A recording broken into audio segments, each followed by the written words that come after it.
The Black Fat Femme Podcast is a production of iHeartRadio and Dr. John Paul, LLC. Hey everyone, welcome to another episode of the Black Fat Femme Podcast, where all the intersections of identity are celebrated. I'm one of your hosts, John, also known as Dr. John Paul. And you know, I really hate having to yell. When my mom yelled at me, it meant that she loved me. How dare you? I'm just kidding. Mickey D's, McDonald's. Okay. So, come on in here, girl. So the thing is, I already know that we not supposed to be there. Yeah, go ahead and open the golden arches. Go ahead and put them down. I know we're not supposed to eat there, but I know I get it. I get it. Okay, we're boycotting everything. No fun whatsoever. Nobody have any fun. Be miserable. Sit down. There's nothing. You can't do nothing. But what I will say is this: McDonald's, girl, your breakfast is not hitting the way it used to hit, girl. It's not for me, babes. I know, there's just, you used to be that girl. What happened, sis? Like, your breakfast used to be tasty. Maybe just because I was a fat kid, your breakfast game used to be on lock. And now I have it, and I'm like, what is this? What is this, honey? Like, it used to give the girls a good run for their 10 a.m. money. But now a $3 hash brown, and it's greasy, and it's nasty. Like, you could just taste that it's nasty. It's just not good. I don't know. I don't know. I was so disappointed this weekend. I had breakfast at McDonald's, and I just was really like, really? This is what we're giving now for $18 for a breakfast? Okay. All right. But anyway, enough of me griping about subpar food. How are you, my love? Why my voice sound like that? Oh my God. I just want to say, like, it really, times is hard. Times is hard for all of us. Yeah. Even for them fake ass breakfast places. Yeah. It makes me sad that things are premium pricing, but not premium taste. Yeah. And it makes me really sad. And I just know that I pray for it. I pray for better times. I pray for times to change. Lovies, it is your bestie Jodo. Girl, Jodo. Who am I today? Jodo, we in Kansas no more. Why did I see a bird? When you said Jodo, I said, what kind of bird? But anyway, go on. Y'all, it's early for some of us. Okay, so y'all have to rock with it today. It's your bestie Joho, or Jordan if you're nasty. And I just want to say that this is your sign to get the body modification that you wanted. You want fuller lips? Get the filler, sister. You want a little extra shine? Get that Botox. It's not my journey, but I love it for you. And the world's burning anyway, so you might as well go down looking the way that you want. Well, truly, like, I used to be like, no, I can never, and it's still, I maintain, could not be me. Nah. But who am I to stand for someone else's happiness? Just make sure that you acknowledge that gender affirming care. Thank you very much. Oh, I gotta say about that. The world, see, people like to play. Oh, I went and got. Oh, baby, that's gender affirming. No, it's not. Yes, it is. Yes, it is. You are affirming. If you want a little augmentation, look, it's gender affirming. Okay, that part. Said, give me a little extra silicone. It's some gender affirming care. Yeah, like don't come for the dolls who want the same things you do. Amen. Try and punch them for it. That's all I gotta say. I will say this real quick before we introduce the star of the show this week. I remember watching. Did you ever watch MTV's? What was it? There was an MTV show, and they would. I think it was. What was it called? Man, I am failing in my journalistic bag today. It's probably because, like I said, it's early. But it used to be an MTV show, and it used to be they would follow people around with different stories. But there was one where a man got. True Life, thank you. I was like, define every show. Yes, True Life.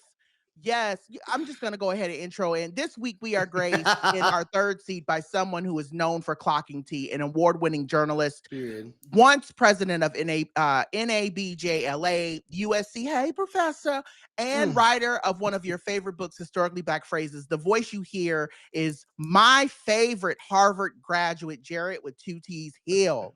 Thank you for being here today. Back to my point. True life. Remember, there was an episode with a man who he got leg implants. Do y'all remember that? Your leg implants. He literally got silicone. He got silicone. Can't say I heard. Yep, he got leg. So you know how like the back of people, he had chicken legs. And he was like a bodybuilder type situation. Like he was going to the gym all the time. And he was very insecure about his legs. So he went and got like silicone implants in the back of his legs. I don't know what happened to that man, but I always felt bad for him. Like I was like, you're walking around with like silicone chicken cutlets in the back of your legs but again, gender affirming care. But anyway, that's what that reminded me of.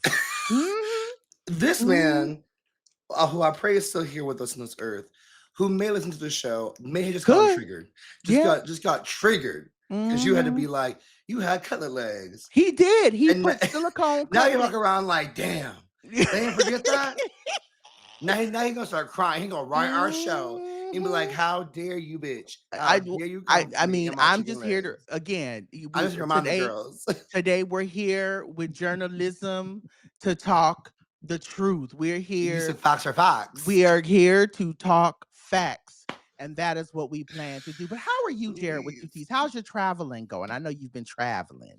I am doing very well, thank you. I'm just concerned about the guy with the calf implants that certainly listens to the show, and is probably having better breakfast at Wendy's than at McDonald's. If you want to get into it, that Baconator breakfast sandwich is a situation, but don't get me started on that. Okay. Well, thank you for putting me on. I always throw shade at her breakfast, but if you're telling me it's better than McDonald's, I may have to trust you.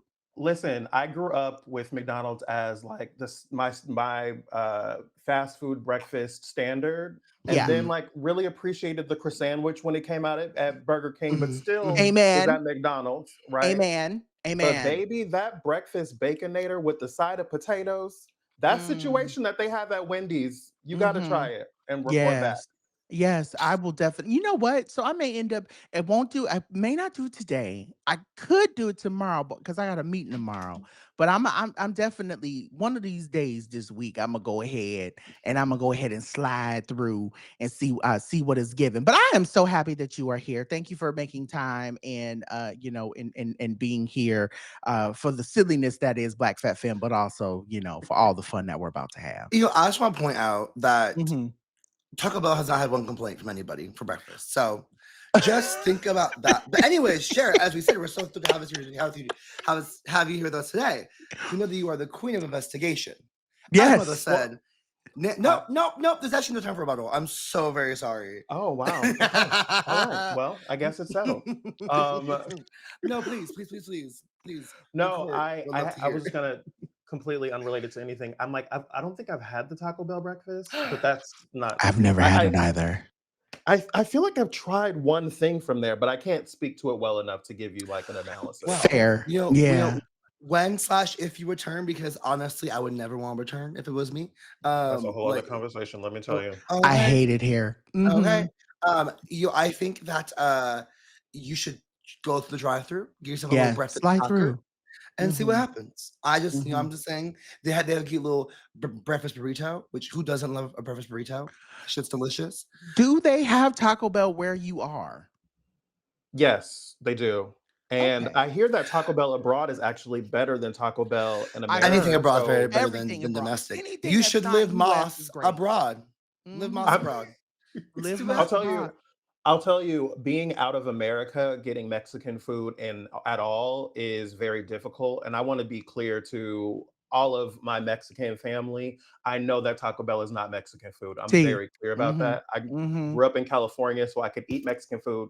I could eat Mexican food every day, but I don't here because, I can't get it. But I'm excited to try Taco Bell. I do like trying fast food abroad just to see what's different. Like their Yes. McDonald's here has all kinds of things that I've never had. So I'm Yeah. excited. I think Okay, I've told I the will. story. Go ahead, Go, baby. no, go ahead, I was gonna say, I go think ahead. I've told this story before on the air, but when I was in France, I made it a point to try to get to the air. Well, there was a McDonald's near where I was staying, but I literally didn't have time with what I was doing. When I got to the airport, I was like, I gotta make time to get to the McDonald's to try the McDonald's there, and I ran out of time, and I never got to try it. So I'm still kicking myself because I'm like, I really wish I could have said I had McDonald's in France and I could compare what it was, But this was, like I said, this is 2 or 3 years ago, so we'll see. One day I'm gonna get there and try it. Jarrett, when you do try it, I will be real. I will yearn for your report back to me. Please write us. I will yearn for your response. Like, okay, actually, Joho, this actually was good, or Joho, you're wild. Stop talking about Taco Bell, and we're done. Wrap it up. Yeah. As the mother has said before, Nancy Drew ain't got shit on Jarrett Hill. So this week, as we always do, we're gonna kick off our show with something the gloriosity of our girl, Mrs. Campbell, who still is yet to be on our show. Girl, we hope you come on our show soon. And remind the dolls that we are still here. Even though life has tried us. We want to start the show by asking, how are you redefining Black excellence to not feel so damn heavy and hard on yourself? Maybe has it been changed for you over the years? I'll start first. We'll go to you, Jarrett, and then we'll go to John. And I'll say for me, I've had to adjust my relationship to the word excellence. Probably because I think the word is the most adjacent to perfect. Like we use it because we know we can't use perfection anymore, right? So we say excellence instead by chanting the phrase. But chanting the phrase doesn't like release the pressure that I feel that there is in the phrasing. So I'm trying to adjust the idea that I am aspiring for Black excellence and simply that maybe I just am Black excellence for the simpleness of like embracing who I am as a Black person in this country. That like all of us are inherently Black excellence simply by being who we are. Knowing that, real. Knowing That's so real. Knowing that some folks are not as excellent as others for a multitude of reasons. But actually, you know what? I'm gonna just say it. If I believe in the freedom of all people, then even people who I may not believe their excellence are still excellent. I agree. Like, I'm not saying I have to love it. I'm not saying I have to love it. Best believe. That was giving. I love her. Love King. We're back here. I love her. Love her. I love her. Anyways, Jarrett. Yes. What do you think? How are you redefining? So I actually have a really complicated relationship with like the concept of Black excellence right now because I feel like it is kind of a double-edged sword in that one, I think it's always important to celebrate our achievements and to highlight the ways in which we are defying the odds, right? But I also find that a lot of Black excellence tends to feel like respectability politics, real, right? In trying to show that we are worthy or prove that we should be here or have to like press our way to like prove that we belong. And so I'm really like struggling with what I believe about Black excellence as a concept of something that we always push as like really, really important because a first happened or, and an extraordinary thing happened. I have a really mixed feeling around the concept of Black excellence. Yeah. That's so real. As you should. And I think a lot, like you said, a lot of it is really rooted and based in respectability politics and this idea of if other people deem you as excellent or great, then, it never really comes down to this idea of like, how do you feel about you and your accomplishments? And so I love that you mentioned that. Because that was one of the things that I in my response, I wish I would have kind of like pointed, but I was going to say, I actually sent you a text this week. It said, girl, I'm out of Black excellence. Yeah. I ran out, girl. I got no more. I done used all the juice. Nobody. I am on E. And I think it's important to note that a lot of these systems that celebrate Black excellence use the same framework as the oppressor to make you feel like you're not good enough or to feel like even the good that you've done is still like I've been saying this for like weeks in so many different iterations, right? It's like even when you do great things, you still have to do something greater. It's like, I've seen interviews with certain celebrities, specifically Black celebrities, and they'll be like, "Oh, this really great thing happened to you. So, bitch, what's next?" And it's like, girl, can I just celebrate? Let me just live in what's now. Yeah, it's like, oh, so you wrote a book. So what are you doing next? And it's like, leave me alone. Like, that was one of I will say the thing that peeved me the most on my book tour was literally that question. Every time people, and again, I know it's coming from a really sweet place. Like, I think people, they want to see you excel, and I know they want you to keep doing great things because in their mind they're going, wow, you just did this thing that a lot of people truly can't do, right? There are a lot of people who, I even was talking to a doctor when I went to the doctor last week, and he was like, I've had an idea for a book for years. And he was like, the fact that you finished yours is, and he was like, I wish I could. And I'm like, yeah, that's great. But even this idea, even for him, he was, so what are you going to do next? It's like, girl, can I just bask in the idea that I published a book? Please, like, that's enough. And so anyway, I just love that you asked this question now that we have Jarrett on here, because I can throw it back to him. A couple of years ago, me and Jarrett had dinner. And one of the things we were talking about this conversation about Black excellence is that how it centers, even when people don't think it does, it centers the crab in the barrel mentality without asking why we're in the barrel any damn way. And I remember you saying that, and it sticks with me. Every time I think about Black excellence, anytime I think about respectability politics, anytime I think about anything related to that, I'm always like, that Jarrett quote sticks with me around asking why we're in a barrel anyway. And so it's just, it's a lot of pressure we put on ourselves to be better than the other when we know that that's oppression. And when we're in this reality that we're fighting right now, like right now, we're all fighting the same fight, especially Black people. And so, I think that's what it means for me right now. It's like getting out of the idea that I have to be better than the next Black person and looking for ways for us to be better together. So like, even in this conversation, I'm looking at two people who have done some really amazing things. Like, you on a community level, Joho, like you got San Diego on lock. And I know that you're doing great things there. Jarrett with two T's, I know you're doing amazing things both locally and nationally and globally. And it's really nice to be able to just be like, these are just two badass friends that I have, and that's okay. They're just badasses, and they don't need to constantly, keep going for Black excellence per se. Like, they are Black excellence just by being alive. I think your legacies will speak for themselves down the line. Well, So I think one of the challenges with the idea, with the ways that we talk about Black excellence as being this thing that everyone should be striving for is kind of related to, like, I'm always really challenged by the ways in which we measure Blackness, by whether or not you put hot sauce on this, or if you saw that movie, or if you've been to this place, or if you know that reference or whatever, and that makes you more or less Black. And like, it's fun colloquially, but it's also starts to exclude certain people and make them feel like they're not as Black, right? And I think there's the Black excellence tends to the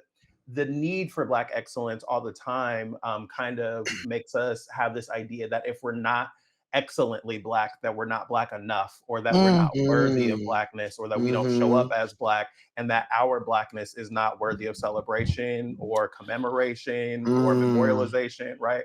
Like, that you're just showing up every day as a Black human being is not enough. Like, that is one of the things that I'm really, really challenged by with Black excellence. And again, I think it's important to celebrate the ways in which we strive and defeat the odds and all of those different things. And also, I think it's important that we're thoughtful about the ways in which we are centering Black excellence as incredibly important all the time.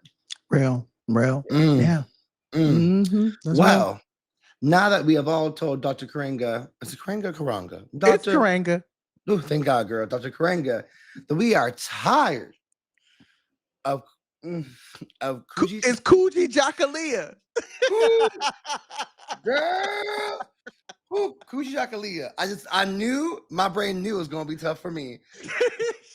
But I do know I mean. I saw you read it, and you were fighting for your life, girl. I saw you read it, and you said, bitch. I said, Coochie Uchi Wally. But I do know that means self-determination. I do know that. Okay, my quantum principles are intact. We're going to take a quick break to pay some bills. When we get back, we're going to sip some tea for this week's category is...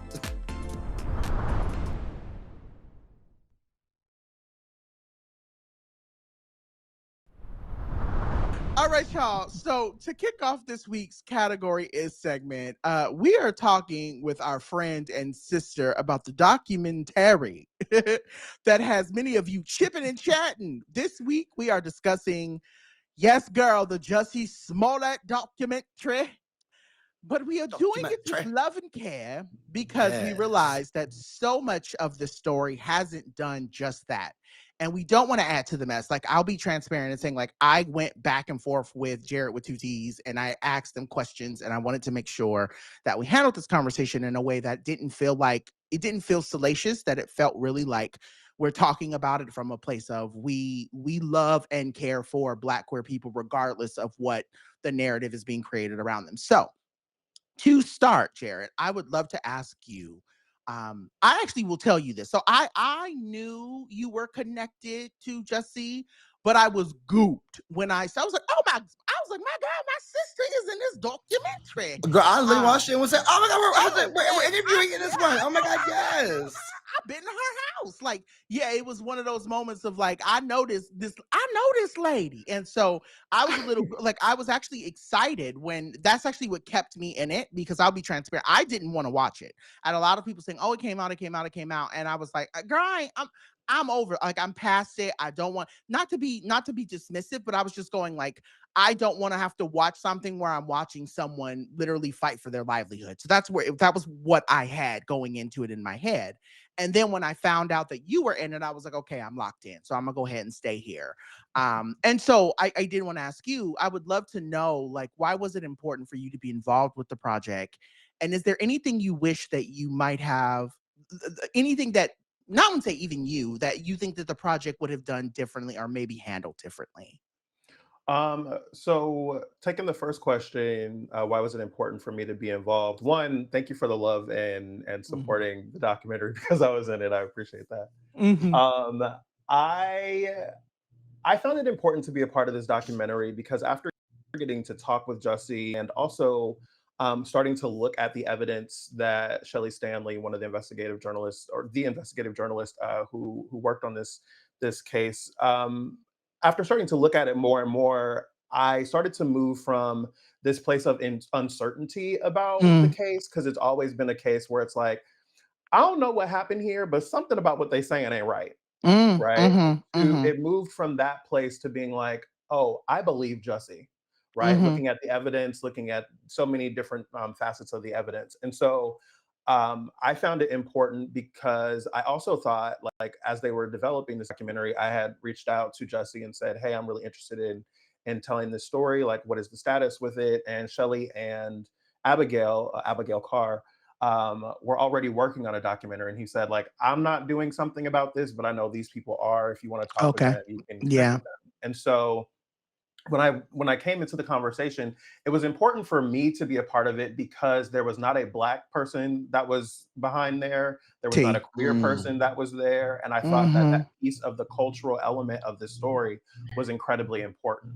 To your second question, is there anything I would have done differently? I would have done a lot differently, right? Because we pitched this documentary for quite a while, and Abigail did a lot of that pitching, and it didn't go anywhere. No one bought it, no one picked it up.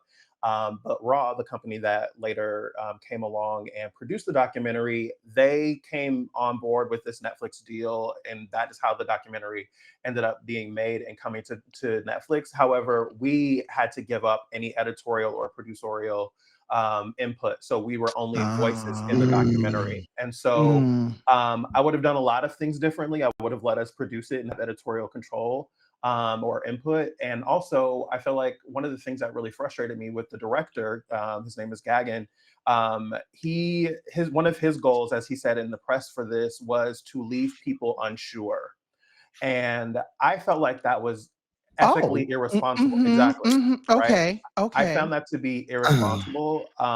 For me as a journalist, I know Shelley feels that way as a journalist. I know Abigail feels that way, but Gagan is not a journalist. Gagan is a filmmaker.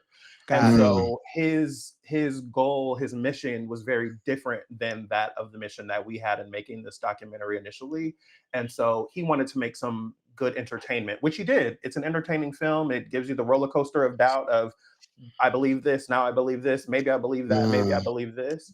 But as a journalist and as a person who has seen the evidence, who feels strongly about this, I felt like it was incredibly irresponsible to handle it in the way that they did. Yeah. See, and I'm so glad that you say that, because I didn't, again, that wasn't what I took away from it. But now that you say that, and now that I know that, I can go, okay, that's, as I was watching it, I had, like I said, I was left with more questions, and I'm going, aren't documentaries really supposed to be like, they're either supposed to uncover something or supposed to help you understand a situation better? And I walked away, and I mean, we don't need to get into the questions that I had, because I feel like a lot of the questions are the same questions we all have had since 2018, 2019 when this happened. So, I'm going, I don't necessarily need to we don't need to dig more into those questions, but like I said, I do appreciate you saying that, because I think folks who either have seen this feel the same way, or people who might be wanting to watch this it's good for them to know that. It is really good for them to know that. Agreed. Because I too, like, I mean, after the end of it, I immediately understood that the point of the film itself was to leave more questions. And I was like, sure, like, and you hearing it from that is like great, because I'm like, yeah, like it did its job in that way. But I did the question, like, who does it actually help in this case? Because like, and it's interesting, because when it first happened, like I was an Empire, like I watched Empire start to finish. Like as messy as that show was, I was like, I will watch to the end of it. Like I will watch the show. I loved watching it. I love the characters. Obviously, I love quite the actors. And like when this first happened, like I was really glued to my TV when it came out that he was attacked, and that then watching it unfold as a possibly hoax, it was just really, and like to me it was like all like, to me, I always was left like, this just doesn't feel right at the end of the day, because even if this like was a hoax, like this is just like, this is like too orchestrated to like be real to me, especially given that it's a polar vortex. Like you can't pay me $3,000 to leave my house. Girl, you going to Subway in the car? You can't pay me $3,000 to leave my house in the ice cold. Like that's just no. So I have a lot of questions about it. But go ahead. So I want to touch on that, and like this isn't something that I think sways people's opinions in any direction, but it's one of the major talking points that people have and reasons that they don't believe Jussie was like, you're going to Subway at 2:00 in the morning in the middle of a polar vortex. Nobody would do that, right? And even prosecutors and all the different folks would say that. But like for me, I mean, I probably would if I was hungry and had just come off a flight. However, I think it's important, and Abigail says this in an interview we just did with Angelica Ross on her podcast, where we really go through a lot of the evidence, and I encourage people to go check that out after they finish listening here. I would say, if you watch the surveillance video, Jussie was not in there by himself. Right. There were other people there. I saw that. The Subway is open 24 hours, and there were 3 other customers in the store. And so people's justification for not believing Jussie always begins with, nobody would go do that. Nobody was outside. And it's like, but there were other customers in there. Jussie had to wait in line. Yeah. Right. Like that's important. Yeah. No, but that and people with the way the former police attendant like honed in on like the bag, like the Subway bag, like the Subway bag was in pristine condition, or like the fact that he got beat and brought it. If my ass got beat, I'm extra hungry now. I'm taking my bag with me. If you beat me and my bag is still there, I'm gonna take that with me, girl. I'm gonna be hungry as hell. I got my ass after a fight. I need to eat. Like, I'm especially now. Well, I think that's such an important, like, when you listen to the documentary, I was frustrated with former superintendent Eddie Johnson's depiction of that, because, as you said, he refers to the Subway bag as having been pristine, and I'm like, first of all, this was on security cam footage. You weren't even really able to look at the bag that closely, right? It's that part. In the story, as Jussie tells it, Jussie was on the phone and walking back to his home when the attack happens, right? So he's carrying his phone and he's carrying the bag. And like he drops both of them. And so after the attack happens, I guess he was supposed to pick up his phone, but not the bag. Like, what is that? What is the logic behind that, right? It's a great like point for And people to laugh sandwiches and at make Subway are jokes. But $15. Not to cut you off. listen, that foot long ain't $5 no more, right? I'm No, picking up right. my $35 sandwich. Right. Yeah.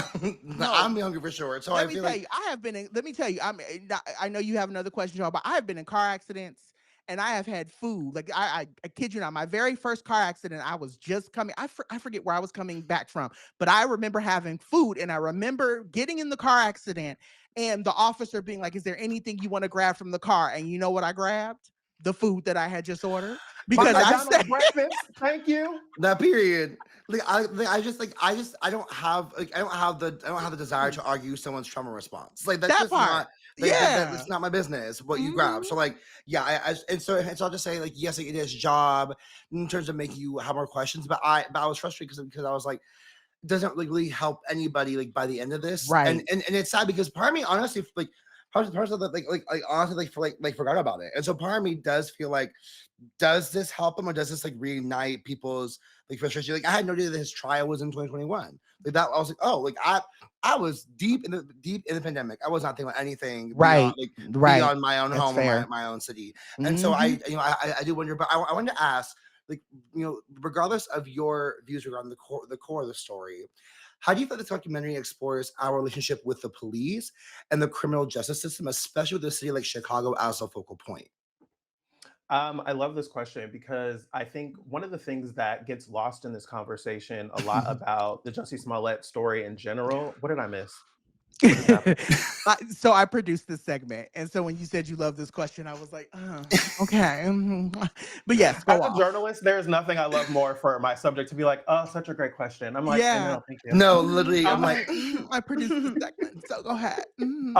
But I think that what often gets lost in this conversation is the proximity or the timeline of what was happening with Jussie's story. So Jussie's story happens on January 29th, 2019, right? 11 days before this happened, the Laquan McDonald case comes to a close with one of the officers being sentenced to 5.5 years in prison, I believe it was, and the other officers being acquitted. This was 11 days before. And if you remember the Laquan McDonald case, that case exposed for us the Chicago Police Department's level of corruption with doing all kinds of untoward things in that case over the course of 4 or 5 years of trial. Right. And so the Chicago Police Department was coming under consent decree where the federal government was like, y'all are on some bullshit and we're going to come in here and start paying attention to what y'all are doing. Yeah. Right. And so those things often get left out of the conversation when we're thinking about the Chicago Police Department then 2 weeks later being the source of all of this information that's coming out into the public about what they believe happened in the Jussie Smollett case. And so when I think about the ways in which we feel about the police, Black folks have this really interesting relationship with the police where it can be very fuck the police, ACAB, and all that on one side. But then when the police come out and say something happened, oftentimes to a Black queer person, right, or to a woman or someone else, then we're inclined to believe what they have to say. Can I point out Lil Nas X, right? Because there was so much conversation let's talk about Lil Nas X, and Angelica pointed this out and made that correlation, which was with Lil Nas X, everyone's like, oh, he's high out of his mind. This is just what he gets for being so out of control. And then like days later, when we find out that there were no drugs in his system, right, there's not as many words as about that piece of it, right? Like, actually, that's not what happened and we got it wrong. That's been a similar case here, right, with the Jussie Smollett case. I've been really fascinated to see the ways in which major media that covered this in the ways that they did back in 2019 and through the trial, they haven't been as loud about the fact that the Supreme Court came back and overturned that case, that conviction. They haven't been quite as noisy about the new information that came out in this documentary ever since, because as I love to point out, this is not the first Jussie Smollett documentary. It's not even the second Jussie Smollett documentary, right? CNN did an hour-long piece on this, and Fox Nation did a multi-episode piece about this. But neither one of those podcast. There was also a podcast called Jussie that was really fantastic. That really helped me to see this in a different kind of way and connect with Shelley and the others. And so for me, it's been interesting to see the ways in which those documentaries never talk to any of the witnesses who were in this case, right? They never go through any of the evidence that wasn't a part of the public narrative about this case. They never talked to Jussie because Jussie wasn't interested in talking, but they all approach this as if they are definitive, right? But in this documentary, we at least get to see other pieces of evidence that were in court and that were not a part of public narrative. And for the first time, hear Jussie's story, right? We had a Robin Roberts interview where he spoke about what happened briefly, but like not at length and with, more questions and different things like that. So right. It's frustrating to me to see the ways in which people automatically believe the Chicago Police Department right after saying fuck them. Right after saying like, oh, they're on some bullshit, and we know that there's 100 years of corruption in this police department, which Eddie Johnson even says in the documentary. So I have really, really frustrating feelings around the ways in which we address the police piece of this. Yeah, and it's so this is the thing that I've been struggling a lot with, not even just with this case, but I just think in general. I think a lot of folks are just not.